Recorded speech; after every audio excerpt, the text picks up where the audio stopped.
Chapter 3 যেটা মিথস্ক্রিয় জনসংখ্যার অবিচ্ছিন্ন মডেল, আমাদের আজকে আমরা সাজেশন দিচ্ছি গাণিতিক মডেলিং 4th ইয়ারের যে বইটি রয়েছে।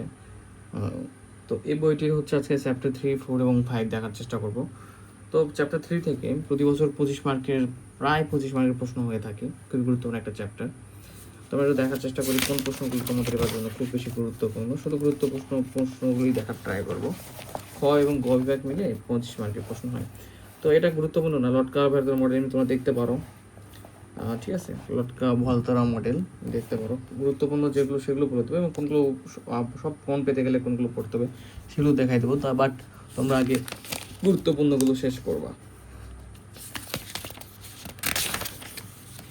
এখানে রয়েছে আমাদের সবচেয়ে মোস্ট ইম্পর্টেন্ট একটা প্রশ্ন, যেটা পরীক্ষা একদমই আসার মতো, যে সমস্যা 1 যে বলছে 2 প্রজাতির শিকারী লটকা ভ্যালতারা মডেল ডিএনএ ব্যবহৃত। এটা খুবই গুরুত্বপূর্ণ, ঠিক আছে, পরীক্ষা একদমই আসার মতো। এরপরে সমস্যা 2 মোস্ট ইম্পর্টেন্ট প্রশ্ন এটাও। এরপর যদি আমরা দেখি সমস্যা 3 গুরুত্বপূর্ণ পার্ট, তোমার যেহেতু রিভিশন দেওয়া থাকলে এটা দেখে নিবা। সমস্যা 4 মোস্ট ইম্পর্টেন্ট একটা প্রশ্ন, গুরুত্বপূর্ণ, ঠিক আছে। সমস্যা 4 বই সুন্দরভাবে দাগাই নিবা।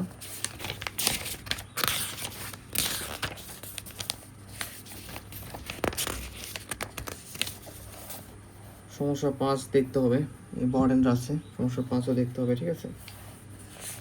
দু একটা ম্যাথ করলে সবগুলো মোটামুটি সেম ওয়াইতেই কন্টিনিউ হয়, সো ভয় পাওয়ার কিছু নাই। এরপর সমস্যা 6 দেখতে পারো, কারো যদি রিভিশন দেওয়া থাকে বা হচ্ছে সেই সময় একই ধরনের ম্যাথ প্র্যাকটিস করতে পারো, ইম্পর্টেন্ট আছে।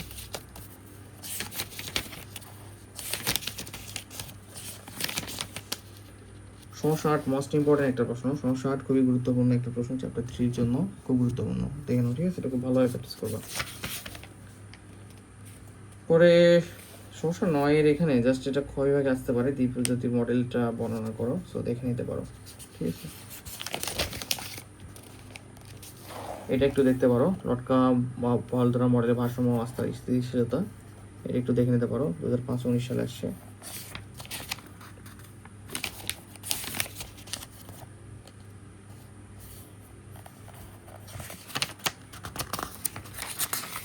তো এই সাবজেক্টগুলোর নিয়ম কি, যে একটা চ্যাপ্টারে 2-1টা ম্যাথ করলে মোটামুটি সবগুলো একই রুলস, একই সিস্টেম।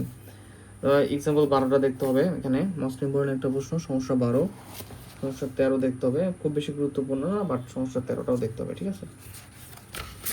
আচ্ছা, তো আমরা এখন দেখো চ্যাপ্টার 4। চ্যাপ্টার 4-এ 10 মার্কের প্রশ্ন হয়ে থাকে, 10 মার্ক, খুব ইম্পর্টেন্ট লেস, এটা চাইলে তোমরা স্কিপও করতে পারো, করে বাকি চ্যাপ্টারগুলো ভালোভাবে প্রিপারেশন নিতে পারো। চ্যাপ্টার 4 থেকে কী হয়, মিথস্ক্রিয় জনসংখ্যা বিচ্ছিন্ন মডেল, বৃদ্ধি মডেল, এখান থেকে মাত্র তোমাদের প্রশ্ন হয় 10 মার্কের, বা কোনো মিসেও যেতে পারে। তো চ্যাপ্টার 4 থেকে যে প্রশ্নগুলো তোমরা দেখবা,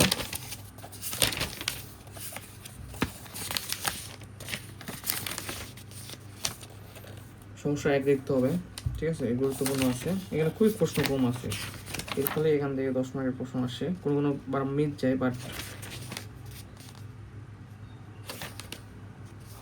সমস্যা 2 দেখতে হবে, ঠিক আছে, খুব গুরুত্বপূর্ণ, এটা পরীক্ষায় আসার মতো, এবার যে পরীক্ষায় আসবে এরকম একটা প্রশ্ন। এটা 10 মার্কের প্রশ্ন হয়, কারো যদি খুব বেশি ঝামেলা লাগে তোমরা চাইলে স্কিপ করতে পারো। এই দুটো প্রশ্ন চ্যাপ্টার 4 থেকে করতে হবে। চ্যাপ্টার 5 এখান থেকে খুব বেশি প্রশ্ন হয়ে থাকে, 20 থেকে 35 মার্ক, কখনো দেখা যায় 40 মার্কও হয়। তো সর্বনিম্ন 20 মার্ক প্রতি বছর থাকে, সর্বোচ্চ 40 মার্ক পর্যন্ত কমন থাকে। তাহলে আমরা একটু দেখার চেষ্টা করি। তো এখানে প্রথমত যে প্রশ্নগুলো করতে হবে তোমাদের জন্য, যে এখানে যে এই চিকিৎসা এইচআইভি মডেল রয়েছে বা এইডস মডেল, এটা তোমাদের জন্য ইম্পর্টেন্ট এবারের জন্য। চিকিৎসা সহ এইচআইভি মডেল ব্যাখ্যা করো বা বর্ণনা করে এই সময় এই ধরনের কিছু প্রশ্ন, সাল থেকে প্রশ্নটা দেখে নেওয়া যায় প্রশ্নের ধরনটা কীরকম হয়, এটা দেখতে হবে। 5.4, ঠিক আছে, 5.4। এরপর তোমাদের জন্য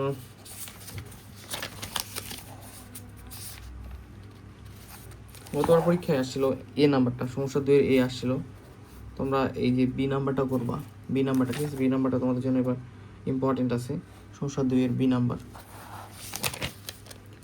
সমস্যা 3 মোস্ট ইম্পর্টেন্ট একটা প্রশ্ন, খুবই টপ প্রশ্ন একটা, সমস্যা 3টা দেখবা। এরপর যদি আমরা দেখি সমস্যা 5 মোস্ট ইম্পর্টেন্ট, খুবই গুরুত্বপূর্ণ, যে পরীক্ষা এটা একদমই আসার মতো। সমস্যা 5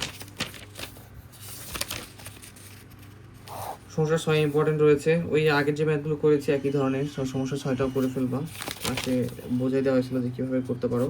সমস্যা 7 দেখতে পারো, ঠিক আছে, খুব বেশি গুরুত্বপূর্ণ না, বাট দেখতে পারো, প্র্যাকটিস করা থাকে। এরপর তোমাদের জন্য লাগবে যেটা 23 সালে অনেক প্রশ্ন আসছিল এই চ্যাপ্টার থেকে, ঠিক আছে।